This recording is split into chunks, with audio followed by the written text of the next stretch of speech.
Naadidun gara isaa gorraani dhugaan sun baramee guutumaan guututti sabaan deeggaramee qabsoon maatii tokkoon dursa lafaa ka'e miseensa dhibboota horachuu danda'e. Kan akka sanjuuree fagoota gootummaadhaan daraboo hin qabne haxxiyyaa harkisaa darbatee waan dhabne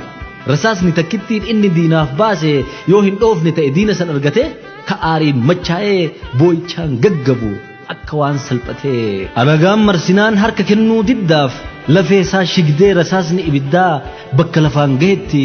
odoo kufee ciisuu umrii hafte tanaan ammallee sin dhiisu jedhee hasanjuureen waan du'e fakkaatee diina ganamaan garaatti jabaate suuta harka isaatiin shugguxii ol baasee erga sadi galaafatee booda rasaasa obaasee ka ofiillee darbee ta ofiillee dhabe ka dhugaa ciniinee arrabni isaa cabe du'a raajii du'ee dhalootaaf katabe. Kanafaa oomishee qabsoon gaafa sanaa dhiirran ofii daaraa nuuf godhan kafanaa jaraan utubamee humni qabsoo cimnaan nafxanyaan hubame.